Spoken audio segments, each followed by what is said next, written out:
Hello friends, good morning. നമ്മുടെ LTV സീരിയലിലേക്ക് എല്ലാവർക്കും സ്വാഗതം. അപ്പോൾ അതേ നമ്മുടെ അച്ഛൻ അവിടെ ഇങ്ങനെ വിഷമിച്ചിരിക്കുക, സുധാകരൻ മാഷ്. അപ്പോഴേക്കും ആ വാർഡൻ സാർ, വിക്രത്തിൻ്റെ ജയിലിലെ വാർഡൻ സാർ അങ്ങോട്ടേക്ക് വന്നു. അപ്പോൾ ഫോൺ സൈലൻ്റ് ആയിരുന്നു, അതാ വിളിച്ചിട്ട് അറിയാതിരുന്നേന്നൊക്കെ അദ്ദേഹം വന്ന് പറയാം. അപ്പോൾ എന്താ ഹോസ്പിറ്റലിൽ എന്ന് ചോദിച്ചപ്പോഴത്തേക്കും വിക്രത്തിന് എത്രയും പെട്ടെന്ന് ഇവിടെ നിന്ന് എത്തിക്കണം സാർ, കമലയ്ക്ക് തീരെ വയ്യ എന്നൊക്കെ പറഞ്ഞു. അപ്പോൾ ഞാനതൊക്കെ ചെയ്യാം, ജഡ്ജി സാർ എന്നോട് പറഞ്ഞിരുന്നു എന്ന് അദ്ദേഹം പറയാട്ടോ. ഇന്ന് തന്നെ കാര്യങ്ങളെല്ലാം മൂവ് ചെയ്യാമെന്നും പറഞ്ഞു. ഇന്നിപ്പോൾ ഈ ഒരു നേരമായില്ലേ, പേപ്പേഴ്സൊക്കെ എത്തിച്ച് വരാനായിട്ട് സമയം എടുക്കുമെന്നും നാളെ എന്തായാലും വിക്രമിനെ ഞാനിവിടെ എത്തിച്ചിരിക്കും, എന്താ പോരേന്ന് ചോദിച്ചു. മതി സാർ, ഒത്തിരി നന്ദിയൊക്കെ പറയാം. അപ്പോഴത്തേക്ക് ഐസിയുവിൽ നിന്ന് അവർ വിളിച്ചു. അപ്പോഴത്തേക്ക് നമ്മുടെ കമലമ്മ അവിടെ കിടന്ന് ഇങ്ങനെ ജീവന് വേണ്ടി പെടഞ്ഞുകൊണ്ടിരിക്കുക. അപ്പോഴത്തേക്കും എന്തേ പോലീസുകാരും അതുപോലെ നമ്മുടെ അച്ഛനും ബാക്കിയുള്ളവരൊക്കെ പുറത്ത് നിൽക്കുക കേട്ടോ. അപ്പോൾ പെട്ടെന്ന് ഇഞ്ചക്ഷൻ കൊടുക്കാൻ നേഴ്സിനോട് ഈ ഡോക്ടർ പറയുന്നു. പെട്ടെന്ന് ഇഞ്ചക്ഷൻ കൊടുക്കാൻ പറഞ്ഞു. പക്ഷേ ഇഞ്ചക്ഷൻ ഒന്നും കൊടുക്കേണ്ടതായിട്ട് വന്നില്ല. അപ്പോഴത്തേക്കും എല്ലാം കഴിഞ്ഞു. എല്ലാവരെയും നിരാശയിലാക്കി കമല പോയി. അപ്പോൾ ഇവരങ്ങോട്ടേക്ക് വരുക, നമ്മുടെ സുധാകരൻ മാഷും ആ സാറും കൂടി. അപ്പോൾ ഇവരെല്ലാവരും ഇങ്ങനെ അവിടെ വെയിറ്റ് ചെയ്തിരിക്കുമല്ലേ. അപ്പോൾ സോറി, പെട്ടെന്ന് ഫിക്സ് വന്നു എന്ന കാര്യം പറയുക കേട്ടോ ഈ ഡോക്ടർ. ഒപ്പം കാർഡിയാക് അറസ്റ്റും എന്ന് പറഞ്ഞപ്പോഴത്തേക്കും ഞെട്ടിപ്പോയി. അപ്പോൾ ഷീസ് നോ മോർ എന്ന് പറഞ്ഞപ്പോഴത്തേക്കും ഒരു ഒറ്റ കരച്ചിലായിരുന്നു ശ്രീജ. അങ്ങനെ നമ്മുടെ വിശ്വനെ കെട്ടിപ്പിടിച്ച ശ്രീജ ഭയങ്കര കരച്ചിൽ, മരവിച്ചു പോയൊരവസ്ഥയിൽ നമ്മുടെ അച്ഛനിങ്ങനെ അവിടെ നിൽക്കുന്നു. നന്ദിനിക്ക് പിന്നെ പ്രത്യേകിച്ച് കൂസലൊന്നുമില്ല, നന്ദിനി ഇങ്ങനെ നിൽക്കുക. എല്ലാവരും ചങ്ക് പൊട്ടി കരഞ്ഞുകൊണ്ട് അങ്ങനെ ഇരിക്കുവാണ്. അങ്ങനെ അമ്മയെ ജീവനോടെ കാണാനുള്ള ഭാഗ്യം നമ്മുടെ വിക്രത്തിനില്ലാതെ പോയി എന്ന് സാറിന് മനസ്സിലായി. അങ്ങനെ ആ ഒരു സിറ്റുവേഷനിൽ ഒറ്റപ്പെട്ടു പോയി നമ്മുടെ സുധാകരൻ മാഷ് എന്ത് ചെയ്യണമെന്ന് അറിയാതെ ഇങ്ങനെ അവിടെ നിൽക്കുക കേട്ടോ. വിശ്വനും അതുപോലെ വിനായകനും കൂടി അച്ഛൻ്റെ അടുത്തേക്ക് ചെന്നു. അപ്പം അവളെ ഇവിടുന്ന് പെട്ടെന്ന് കൊണ്ടുപോകണമെന്ന് അച്ഛൻ പറയാം. അധിക നേരം അവളിവിടെ കിടത്തരുത് എനിക്ക് അച്ഛനിങ്ങനെ എന്നാ പറയുന്നത്, ഇങ്ങനെ ഇതായിട്ട് പറയുക. അതിനുള്ള ഏർപ്പാട് എന്താണെന്ന് വെച്ചാൽ വേഗം ചെയ്യാനൊക്കെ ഇങ്ങനെ പറയുക കേട്ടോ. അപ്പോൾ അലമാരിൽ ഞാൻ പണമൊക്കെ എടുത്ത് വെച്ചിട്ടുണ്ട് എന്നൊക്കെ ഇങ്ങനെ അദ്ദേഹം പറയുക കേട്ടോ. ശ്രീജയൊക്കെ ഭയങ്കര കരച്ചിൽ. കരയുന്നത് മക്കൾ കാണാതിരിക്കാൻ സുധാകരൻ മാഷ് ഒരുപാട് ശ്രമിക്കുന്നുമുണ്ട്. വിശ്വനും അതുപോലെ നമ്മുടെ വിനായകനും ഭയങ്കര കരച്ചിൽ. ആ സമയത്ത് നമ്മുടെ വേദയെ അവിടെ ലേബർ റൂമിലേക്ക് കയറ്റിയേക്കുക. വേദ അവിടെ പ്രസവവേദന കൊണ്ട് പൊളയുവാണ്.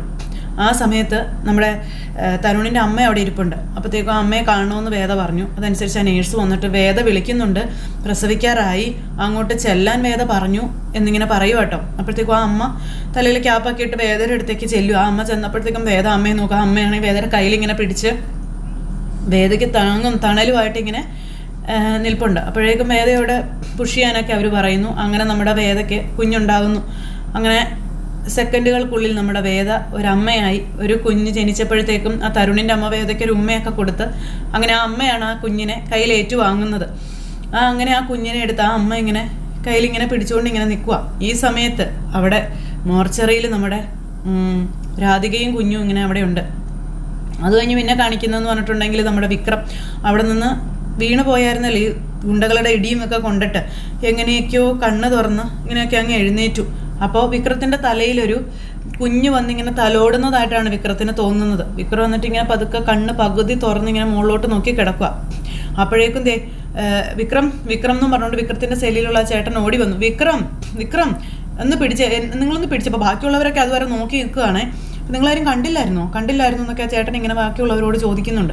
ഈ ചേട്ടൻ വന്ന് പറഞ്ഞപ്പോഴത്തേക്കും ബാക്കിയുള്ളവരെല്ലാവരും കൂടി വന്ന് വിക്രത്തെ ഇങ്ങനെ പൊക്കി പിടിച്ചുകൊണ്ട് ഇങ്ങനെ അങ്ങ് കൊണ്ടുപോയി. അപ്പോഴത്തേക്ക് ആ നേഴ്സ് ആ അമ്മയുടെ അടുത്തേക്ക് കൊണ്ടുവന്നു. അങ്ങനെ ആ അമ്മയുടെ കയ്യിലേക്ക് വെച്ചു കൊടുത്തു വേദയുടെ കുഞ്ഞിനെ. ആ കുഞ്ഞിനൊരു ഉമ്മയൊക്കെ കൊടുത്ത് ആ അമ്മ കയ്യിലിങ്ങനെ പിടിച്ച് അവിടെ അങ്ങനെ ഇരിക്കുക കേട്ടോ. അപ്പോൾ ആ അമ്മയുടെ ഉള്ള് വിങ്ങി പൊട്ടുവാണ്. കാരണം ആ ഒരു അവസ്ഥ. ഈ സമയത്ത് ആ അമ്മ കുഞ്ഞുമായിട്ട് അങ്ങോട്ടേക്ക് രാധികയുടെ അടുത്തേക്ക് വന്നു. അപ്പോൾ മരിച്ചു കിടക്കുന്ന രാധികയുടെ അടുത്തേക്ക് ആ കുഞ്ഞുമായിട്ട് വന്ന് ആ കുഞ്ഞിനെ രാധികയെ കൊണ്ടുവന്ന് കാണിക്കുവാണ്. തൊട്ടടുത്ത നിമിഷം പിന്നെ ആ കുഞ്ഞിനെ നമ്മുടെ വേദയുടെ അടുത്ത് കൊണ്ടുവന്ന് കിടത്തി. വേദയുടെ അടുത്ത് കൊണ്ടുപോയി കിടത്തി കഴിഞ്ഞപ്പോഴത്തേക്കും വേദ ഇങ്ങനെ പതുക്കെ മയക്കത്തിൽ അമ്മയെ നോക്കുക കേട്ടോ. അപ്പോൾ അതെല്ലാം കഴിഞ്ഞ് വേദ അവിടെ കിടന്നിങ്ങനെ ആലോചിക്കുക. അന്ന് നമ്മുടെ അച്ഛനോട് ഈ ശ്രീകാന്ത് പറയുന്ന കാര്യങ്ങൾ, നിങ്ങളുടെ മകളുടെ പിന്നാലെ എൻ്റെ ആൾക്കാരുണ്ട്, അവളെ വെറുതെ വിടില്ല എന്നൊക്കെ ഇന്നലെ എൻ്റെ കയ്യിൽ പെടേണ്ടതായിരുന്നു, രക്ഷപ്പെട്ടു കളഞ്ഞു. പക്ഷേ ഇനി അധിക കാലം വേണ്ടി വരില്ല. പകൽ വെളിച്ചത്തിൽ അവളെ എവിടെ കണ്ടാലും അവൾ തീർന്നിരിക്കും എന്നൊക്കെ ഇങ്ങനെ അച്ഛനോട് പറയുക. ഇതെല്ലാം വേദ അവിടെ നിന്ന് കാണുക കേട്ടോ, കേൾക്കുന്നതും. ബഹളം ഉണ്ടാക്കണ്ട, ഇത്രയും കാലം ഞാൻ നോക്കി നടത്തിയത് എൻ്റെ സ്ഥാപനങ്ങളാണ്, ഏതോ തെണ്ടിക്ക് നിങ്ങൾ മകളിലുണ്ടാകുമെന്ന് മക്കളും അതിൻ്റെ അവകാശികളാകാൻ ഞാൻ സമ്മതിക്കില്ല എന്ന് അച്ഛനോട് പറഞ്ഞത്. അതിനുശേഷം ഗുണ്ടകൾ മുഴുവൻ കയറി ഇറങ്ങി നടന്നത്. ഇതെല്ലാം വേദി ഓർക്കുക. ആ സമയം നമ്മുടെ വേദ അമ്മ തൊട്ടരി തരുണിൻ്റെ അമ്മ തൊട്ടരികിൽ നിൽപ്പുണ്ടല്ലോ. ആ സമയത്ത് ആ അമ്മ തരുണിൻ്റെ അടുത്തേക്ക് ചെല്ലുവാട്ടോ. അപ്പോൾ തരുണിൻ്റെ അമ്മയുടെ അടുത്തേക്ക് വേദ ഇങ്ങനെ കയ്യിൽ പിടിച്ചിങ്ങനെ വലിച്ചിങ്ങനെ നിർത്തി. അമ്മ പോകാൻ തുടങ്ങിയപ്പം അമ്മ പോവല്ലേ അമ്മയെന്ന് പറഞ്ഞു. അമ്മ എന്നെ സഹായിക്കണമെന്ന് വേദ അമ്മയോട് പറയണം. ആ അമ്മ ഇങ്ങനെ നോക്കുക അന്തം വിട്ട്. എന്താ സംഭവം എന്ന് അമ്മയ്ക്ക് മനസ്സിലായില്ല.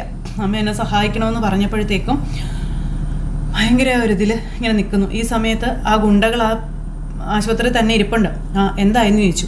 അത് പിന്നെ നിങ്ങൾ ഫോട്ടോയിൽ കാണിച്ച ഒരാളിവിടെ പലരും കണ്ടിട്ടുണ്ടെന്നും പക്ഷേ പേര് നിങ്ങൾ പറഞ്ഞതല്ല എന്ന് പറഞ്ഞു കേട്ടോ. ആളിപ്പോൾ എവിടെ ഉണ്ടെന്ന് ചോദിച്ചു. അപ്പം ലേബർ റൂമിലാണെന്ന് പറയുമ്പോൾ അങ്ങോട്ട് പോയി നോക്കാൻ പറ്റുമെന്ന് ചോദിച്ചു. നിങ്ങൾ എന്തൊക്കെയാ ഈ പറയുന്നേ? അതിനൊന്നും പറ്റില്ല, ഇവിടെ ഞങ്ങൾ കുറച്ച് മലയാളികളാണ് ജോലിക്കാരായിട്ടുള്ളത്.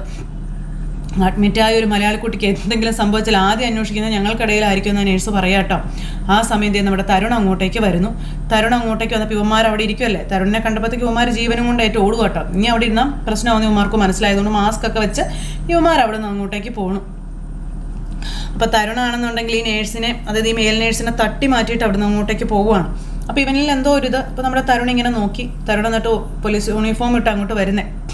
ഈ സമയം നമ്മുടെ വേദ അമ്മയോട് കാര്യങ്ങളെല്ലാം പറയും. എൻ്റെ കുഞ്ഞിനെയും കാത്ത് ഈ ആശുപത്രിയിൽ തന്നെ ആളുകൾ ഉണ്ടെന്നുള്ള കാര്യം വേദ പറയുക കേട്ടോ. ഇവിടെയുള്ള ചില ജീവനക്കാർ സഹായിക്കാനുണ്ടെന്ന കാര്യവും വേദ പറയാം അമ്മയോട്. അവരുടെ കയ്യിൽ പെട്ടുപോയാൽ ഇവള് പിന്നെ ജീവിക്കില്ല എന്ന് പറഞ്ഞു. അത് നമ്മുടെ വേദ ഒരു പെൺകുഞ്ഞിനാണ് ജന്മം കൊടുത്തത്. അപ്പോൾ ഇവളെ കുറച്ച് ദിവസത്തേക്ക് സുരക്ഷിതമായി എവിടെയെങ്കിലും ഒരു സ്ഥലത്ത് ഏൽപ്പിക്കണമെന്ന് അമ്മയോട് വേദ പറയാം. അതിന് അമ്മയല്ലാതെ എനിക്ക് വേറെ ആരും ഇല്ല എന്നും പറഞ്ഞു ഭയങ്കര കരച്ചിൽ വേദ. ആ സമയം എന്നാലും ഇപ്പോഴത്തെ ഒരു അവസ്ഥയിൽ തരുണിനോട് ഞാനിത് എങ്ങനെ പോയി പറയും മോളെ എന്ന് ചോദിക്കാം.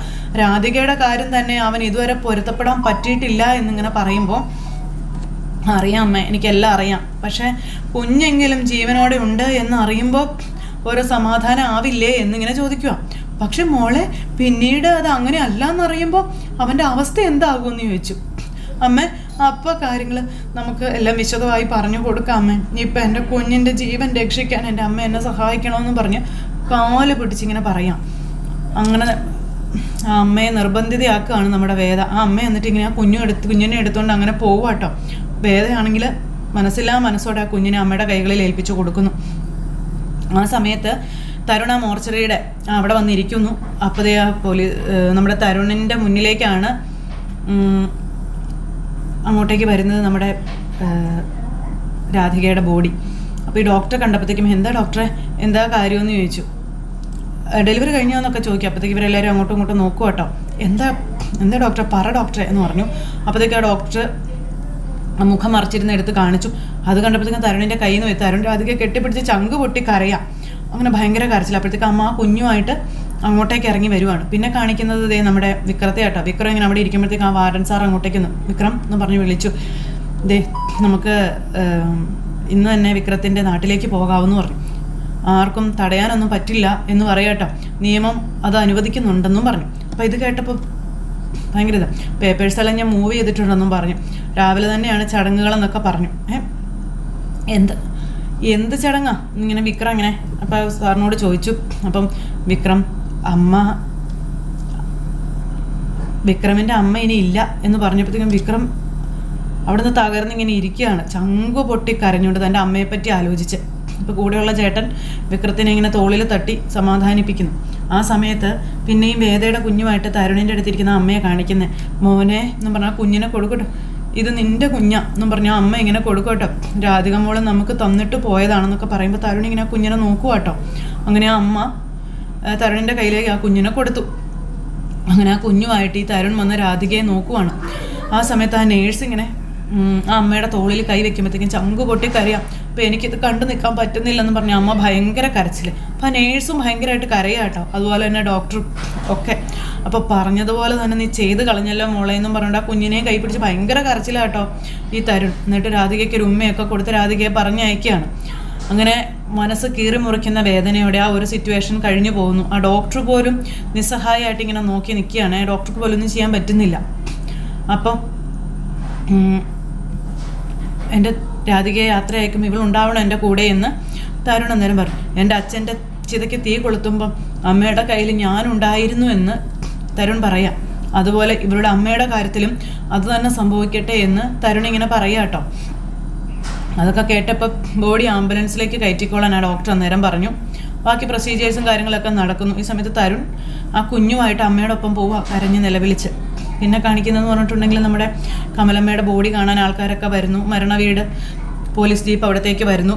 നമ്മുടെ വിക്രം ദേ ആ വണ്ടിയിൽ നിന്ന് ഇറങ്ങി തൻ്റെ അമ്മയെ അവസാനമായി കാണാനായിട്ട് ആ വിലങ്ങൊക്കെ വെച്ച് ഇങ്ങനെ വന്ന് നോക്കി നിൽക്കുന്ന ഒരു സിറ്റുവേഷൻ. അങ്ങനെ എല്ലാവരുടെയും മനസ്സിനെ വേദനിപ്പിക്കുന്ന രീതിയിൽ ഇന്നത്തെ എപ്പിസോഡ് കഴിഞ്ഞു പോയി. അപ്പോൾ എല്ലാവരും കാത്തിരുന്ന് കാണണം കേട്ടോ. എല്ലാവർക്കും നല്ലൊരു ദിവസം ആശംസിക്കുകയാണ്. എല്ലാവരുടെയും സപ്പോർട്ടിനും സ്നേഹത്തിനും ഒത്തിരി നന്ദി അറിയിക്കുന്നു. വീണ്ടും കാണുന്നത് വരെ എല്ലാവർക്കും Tata, take care, bye bye.